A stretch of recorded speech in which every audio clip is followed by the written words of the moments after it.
Hello everyone, welcome back to my kitchen. I hope you all are doing well. In today's video, I'll be showing you how to make a rich, delicious and authentic Ghanaian Zongo stew completely from scratch. This hearty stew is packed with bold flavors, tender meat and a rich tomato base that comes together perfectly.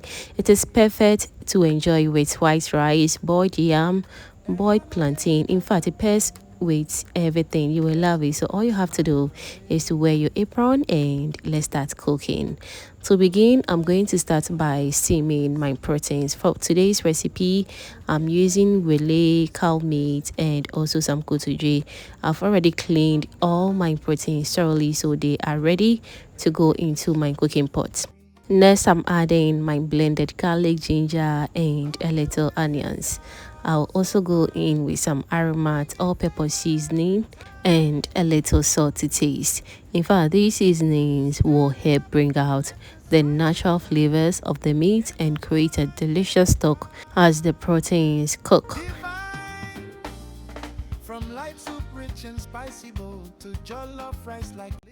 Add enough water, add the salt as well, and then I'm going to use a spatula to mix everything together very well.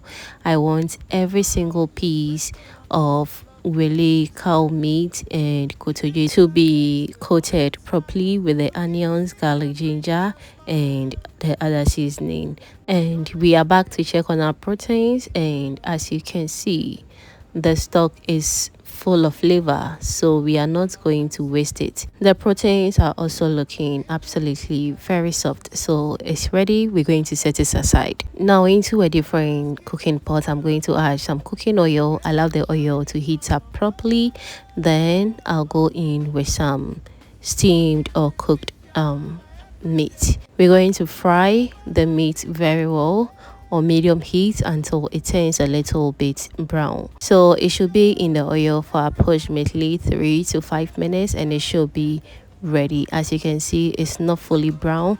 This is the perfect color I am looking for. So I'm going to remove everything from the oil and then proceed to my next stage. Alright, so in that same oil, I'm going to add some chopped onions. We're going to make zongo stew, so you will need a lot of onions. Okay, now allow the onions to saute in the oil for about 1 minute and then we will go ahead and add our pepper mix. Make sure you do all this on low medium heat, is very important. Now whilst that is going on, I want to also use this opportunity to thank all my returning subscribers and new foodie members right here. You guys are amazing. Thank you so much for always liking my videos, sharing and also commenting on my videos. I am very grateful. Thank you so much. All right, so now the onions are ready. I'll go in with my pepper mix. So the pepper mix is basically some garlic, ginger, pepper and also some beetroot. I'll add everything to it. I'll also go in with some bay leaves, stir everything together, cover the pot and allow it to do its own thing until the base is ready. Always keep an eye on it and check from time to time.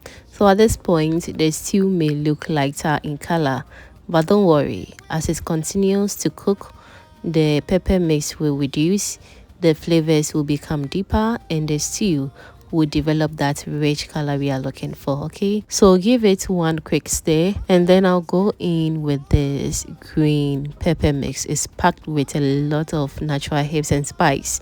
It's very flavorful. Okay, so moving forward, I also go in with some tomato paste. I'm going to stir the tomato paste properly and allow it to fry nicely. So as I stir, you can see how the tomato paste is already becoming richer and the aroma is changing from a raw tomato smell into a more delicious cooked flavor. This is where patience is very important. Don't rush the stage because properly frying your tomato paste makes a big difference in the final taste of your stew. Keep stirring gently and allow the tomato paste to cook well without burning. flavor fills the day. So while the stew is cooking, the tomato paste and the onions are becoming sweeter and all the flavors are blending together beautifully. This is the stage where the magic happens because every ingredient starts working together to create that delicious homemade zongo stew. Now I'll cover it again for a few more minutes and wow, look at how beautiful this stew is becoming. The color is richer and the consistency is thicker. The aroma is absolutely amazing.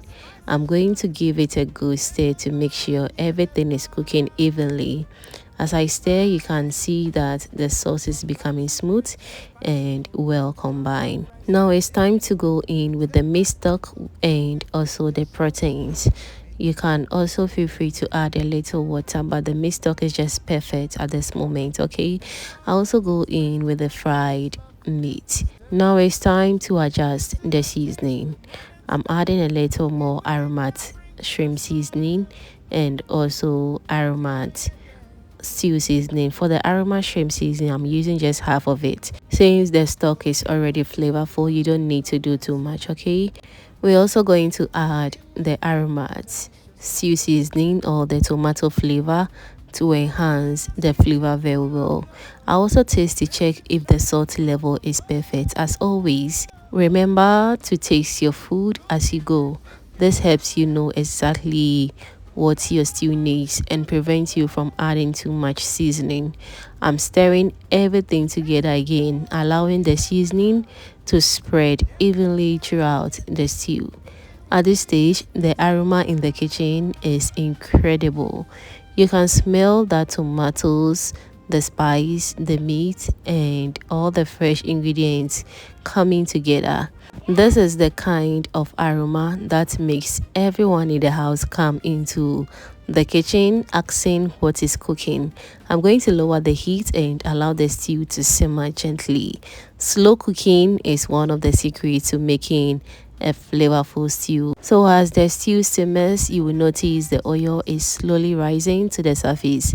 In fact, this is a good sign because it shows that the tomatoes are properly cooked and the stew is developing that beautiful homemade finish. Now our zongo stew is coming together beautifully and we are almost ready for the final touches. I'm going to give everything a good stir. As you can see, it's looking very mouth-watering. Now I'll go in with some chopped onions. This is totally optional, but trust me, it's going to add an amazing depth of flavor to the stew and you will love it. I also go in with a little bit of green pakoshito, which is also totally optional as well. Now give the stew one final stir and then make sure the onions is well distributed and every piece of meat is beautifully coated as well. Just look at how rich and smooth the sauce is. This is absolutely delicious. Now let's cover it on low heat and allow it to simmer very well, and after a few minutes, this is how azongo stew looks like.